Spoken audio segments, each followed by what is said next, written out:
Canon just released their financial reports, and there's something that I haven't seen in years, and a crazy tease of weird things to come. We're going to talk about this just after we thank our sponsor, Squarespace. Whether you need your own website or portfolio or even a store to sell your prints, you can make it happen with Squarespace. It's so fast and easy. You literally need to just drag and drop your photos, and you can make your portfolio for free and get a 14-day free trial. Just go to squarespace.com/Chelsea, and if you decide you want to buy one, use the coupon code Chelsea to get 10% off, and all of that's in the description down below. Thank you, Squarespace. Let's get right into this because this is so hopeful. We finally have good news. Yeah, I don't think I've seen this since like 2012. Canon released their financial report and their profits increased from last year. Yeah. Year-over-year profits increased by 31%. Yeah, congratulations, Canon. Yeah, and their revenue increased too. They didn't get to this by just cutting costs. They're selling more cameras, and they're selling more lenses, and they're selling more expensive gear. And it could be a sign of a turnaround for the industry. Or maybe it's just Canon.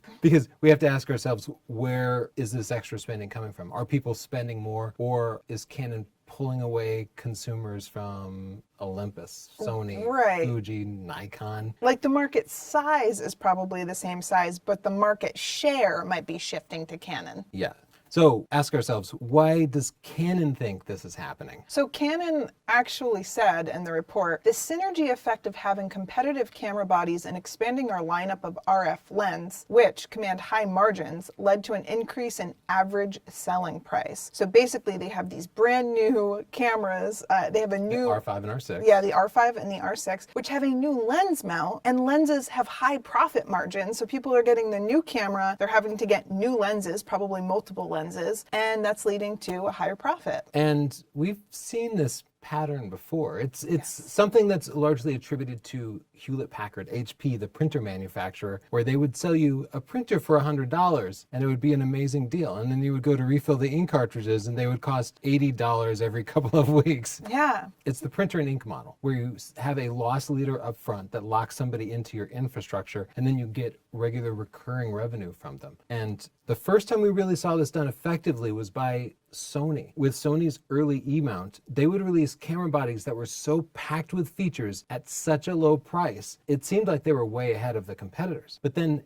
as soon as you priced out the price of a body and a couple of lenses, you realized the Sony system as a whole was more expensive than the competitors. But I actually like this strategy because people want to buy, they need the body up front. So many people usually just stick with their kit lens, and then you could stay with your kit lens, but if you wanted to expand, you can, and you still have this great body. You could buy third-party lenses, you could buy used lenses, but I actually think that it leads to more flexibility for the consumer. Yeah, and I'm not saying that it's right or wrong, though I do always encourage consumers to price out the price of their entire kit when they're sort of deciding how to spend their money. I think it's effective. I think it's effective, yeah. I think people are drawn to cameras. Like, speaking as YouTubers, when we publish a video for a new camera body, 300,000 views in a week. When we publish a video for a new lens, 30,000 views. Yeah. People get excited about the bodies. That's what people love. I know, but doesn't that kind of bum you out? Because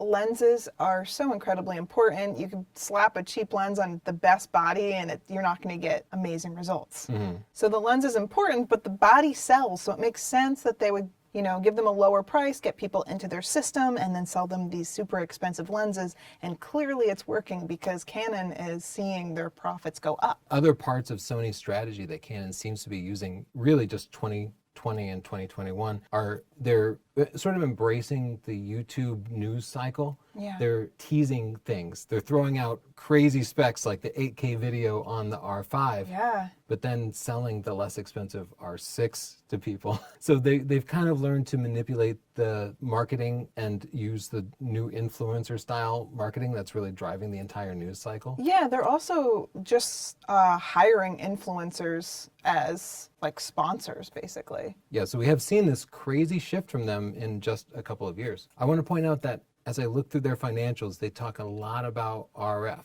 their full frame camera mount, the highest end, most expensive camera mount. There's no mention of DSLRs, and there's no mention of their M mount, the smaller vlogger centric style cameras. And I think this does give us some view into where they're going to be putting their resources in the future. I think most of their investment is going to go into the full frame camera bodies. And I think they'll continue to drive the price point of RF both up with things like the EOS R3 and down with predictions that'll have for like the EOS R7 and 8 coming soon. And I think we might see another M body, but I think M and DSLRs are sort of on their way out. And in fact, they've discontinued a lot of DSLR lenses recently. But the M's are their compact cameras, right? Right. But compact cameras, in another financial report I was just looking at, have actually seen growth in the market in the past 2 years. So they might not want to phase that out yet if the compact camera market continues to grow. Yeah, they have been giving it just enough to keep it alive. There's no wow factor in any of the M cameras recently, but they do keep releasing nice little revs, and people do sort of stay in the systems and continue to use them. And so they might keep them alive, because one thing Canon has shown willingness to make very niche-y cameras. Yeah, and I've also seen interesting. There's like a very loyal following for those M cameras, so I don't think they're going to get rid of them. I think right now they're putting all of their R&D into these cameras because they need to take advantage of getting the market share of the shrinking market. I think they feel that urgency, but I think they're going to keep that around. So using the information from the financial reports, as well as our deep industry knowledge and the study that we've done of the Canon history and competitors, we're going to make some predictions right after we thank our sponsor, Squarespace, once again. Squarespace makes websites, and they allow you to make beautiful websites with just a few clicks. You don't need to know about HTML or CSS to take advantage of detailed analytics, knowing exactly where your customers are coming from. Advanced features like setting up a store and taking online payments and scheduling appointments, they'll all be at your fingertips, and you can trade out for free at squarespace.com/Chelsea. Go there, set it up, and if you love it, use the coupon code Chelsea to get 10% off. Tony, how many Squarespace websites do you have? I just started setting up, I think, a new one. It might be number 8. And what is it called?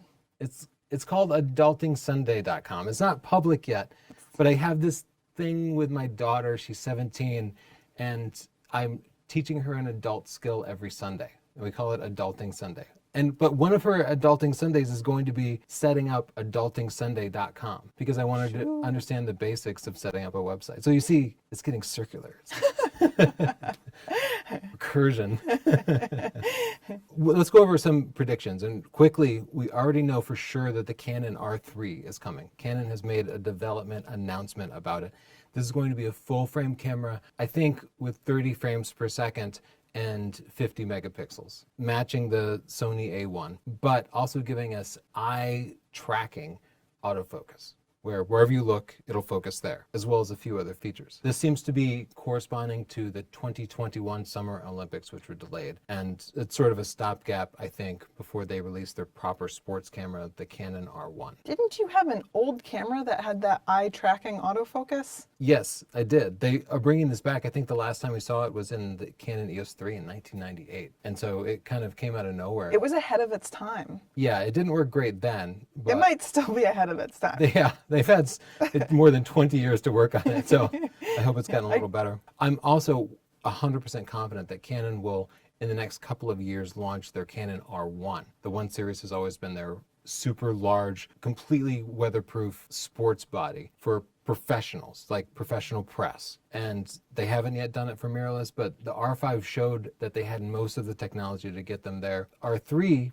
shows that they aren't quite ready, but I think for the 2022 Winter Olympics, we'll see them launch the R1. But I think their focus is largely on the high-end bodies right now. That's what's sexy. That's what brings people to the system. They're higher profit, but at the same time, they're going to sell far more of their lower-end bodies. And I think we'll see a Canon R7, which will be, I want to say this is going to be the next generation of the Canon 7D DSLRs, which we used for sports and wildlife. Yeah. So that's a smaller sensor with higher pixel densities and high frame rates, but still a professional build. So maybe you could imagine an R6 body, but maybe even 26 megapixels, but an APS-C sensor. Now, that doesn't mean that I think they're going to release APS-C lenses. I think they might just want to give you that R5 pixel density at a lower price point. So they'll shrink the sensor down and you'll just be shooting APS-C with full frame lenses. That's my prediction for their next compact wildlife camera, something that will give us great results with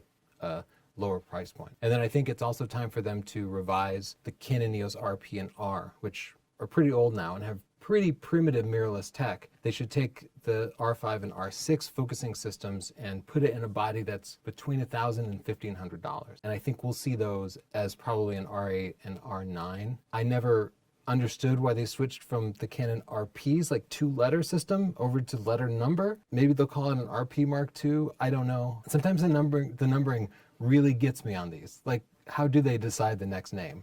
I don't know. Those are their straightforward interchangeable lens cameras, but I don't think that's the interesting predictions that we have for you. There was another statement that they made in their financial report. Okay, they released a new camera and they raised money with crowdfunding, which I find interesting. And in their financial report, they said new types of cameras, such as the PowerShot Zoom that was launched at the end of last year and has attracted quite a bit of attention for its ease of capturing long-range images with one hand. We are steadily creating new markets. So they're making new cameras and they're making new markets and they're seeing success and they're raising money in a new way, which is trying crowdfunding. And one of those was what I'm talking about, this PowerShot Zoom, which is a zoom camera that you operate with one hand like a monocle, and then you can capture video and pictures for bird watchers. Yeah, I think the most important word in that whole thing is new types of cameras are earning them money. Yeah. Not new cameras, new types. And so we're seeing different form factors and different functionalities. And we have 3 examples, and one is the tiny monocular. Another is the Canon Ivy Rec, which is a wearable camera. It's something that has kind of existed before, but Canon's never done it. And so it's like a body camera, but not for police officers, but for like individual use. Yeah, it's not fully, I mean, they say it's waterproof and shockproof and stuff, but it's not really fully like a GoPro. It could be an action camera, I'm sure, but it's more like a body cam, like a consumer body cam. Yeah. It's interesting. And they also released the PowerShot Pick, which is this little tabletop kind of security camera looking thing that rotates around and looks for faces and uses artificial intelligence to take pictures at the best time. So they suggest you could set it up on the middle of a table at a party and it would just kind of be discreet and take pictures of people. I think that's so cool. And it's a new type of camera. It blows my mind. Something we've never seen before. So they're coming up with new markets. That means they're using this technology, like the face detection that you see in a lot of their newer mirrorless cameras. They're putting it into a whole other form factor for a whole other purpose. They could even take this to another level, Tony, and put this PowerShot Pick on a Roomba-like device and have it moving around a room and taking pictures. Sorry, wedding photographers, but there could be a robot wedding photographer that detects faces. Now, would it be able to detect emotion and find the right moment and find creative angles? No. So I don't think it'll be put out of business, but it is really interesting that they're finding these whole new markets, whole new form factors, and new ideas. Who is this Canon that released black cameras that looked identical to each other for the last like 30 years? And then suddenly they're coming out with new types of cameras. It's so exciting that now we can start to speculate what's the next new type of camera going to be from Canon. Oh, I have ideas. Canon's operating like Google. You know how Google lets employees just spend a few weeks going off on some crazy idea and seeing where it goes? Like that seems to be what they're doing. What's your idea? I have an idea for sports photography because our daughter has been in Premier Leagues for soccer. It's something that's taken really seriously here. I'm sure it's taken very seriously in a bunch of other places with soccer and other sports, but they're recording their games because these kids are sending their reels to colleges. A lot of them want scholarships. A lot of them want to play at the college level. And so there is right now a company making these multi-point cameras that you set around the field. The kids wear tracking bands and then the cameras track them. But I think Canon could do a much better job at this because they have the face detection, because they have better cameras and better technology. And so I'm imagining either parents could have these cameras or the people running the leagues could have these cameras. You set them up on a field, they track all of the players, and then they stitch them together into reels for all of the players. They could even have a subscription model where Canon makes them pay for the subscription and they auto stitch these into like videos or montages or whatever, and then sell them to the players. You know, in this past year, we haven't been able to physically attend our daughter's games because they didn't allow people in the stands. They could hook up live streaming to this. And in fact, you could be anywhere in the world and you could tell the system that you want to track your kid in particular. And it could keep track of where they are in the field and make a personalized stream just for you. Tony, you're from Texas, and I know football is a huge deal there. Yeah. Can you imagine how much they'd love it to have this type of technology for a high school or a college game, and then display it on like public TV, like almost like an NFL game with cool angles and stuff? Canon has the building blocks for this Yeah. already. They have live streaming in their cameras. They have the image.canon cloud service, and they even have a commercial product that they're developing, and they've demonstrated it, where they do 3D modeling of an entire sports field, allowing you to create a virtual camera that's on the field. And they do it by surrounding the field with lots of little cameras that map every single player. And it almost makes a video game view of a real sports game. And it doesn't yet happen in real time, but we can see that they're developing the technology that would go into this. So I don't think it's a question of if this will happen. I think it's when.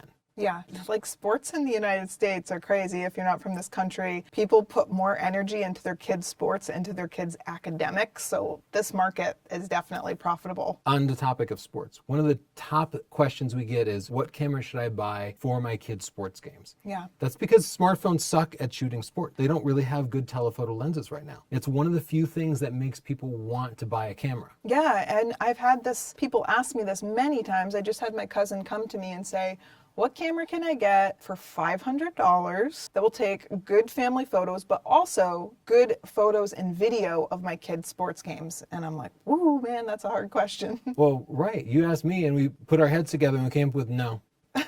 For $500, no. No, I think he actually got the RP. Yeah, plus a lens, so you're looking at probably like $1,200. Yeah, I made him spend more money. I was like, I know you have money, cousin. You spend.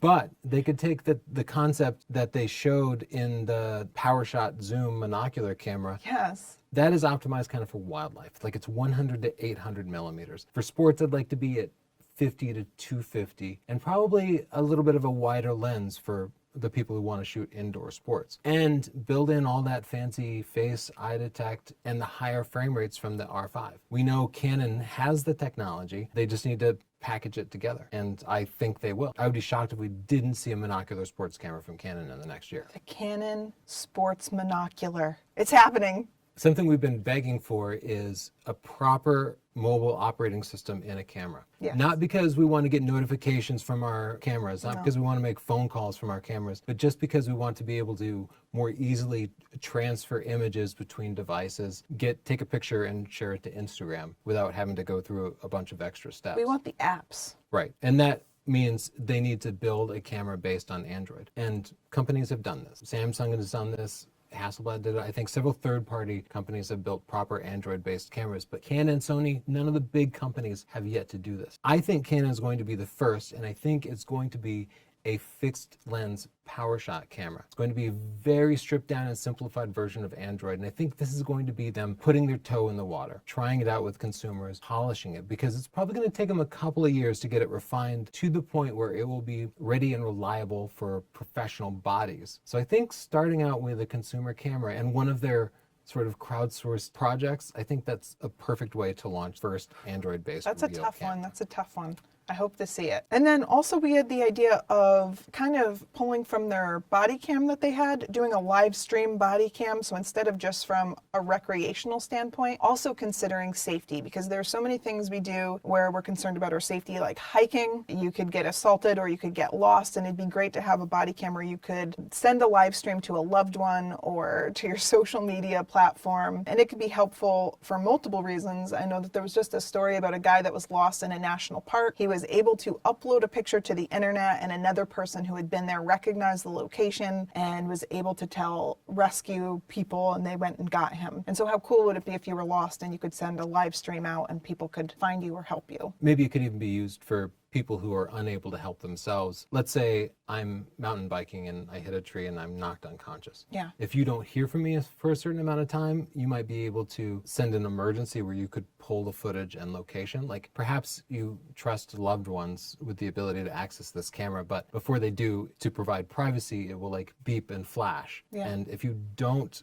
cancel it, then it does provide them access to the last recorded bits of footage. And it could even include accident detection, like my Apple Watch does. Like if there is an accident, then it could beep and flash and allow you to override it. But if you are unable to do that, then send the footage off to loved ones just for safety. I think people would buy that, and I think Canon could make it, so why not? It could be great for joggers too. A lot of people get hurt jogging for various reasons. So yeah, they could definitely develop this. Yeah, elderly people, for example, they want some privacy and dignity, but at the same time, the grown kids often want to be able to keep track of them. It'd be a good compromise and a new update to the I've fallen and I can't get up. Yeah, way cooler than falling and can't get up. I would like to hear your thoughts on what the new type of camera could be. This is the first time I've really been excited about camera predictions, because up until now it's just been how many frames per second, how many megapixels, what price. Same things, yeah. But this opens up a world of opportunities with the sort of creative approach that Canon is taking. So what new type of camera do you think we'll see from Canon?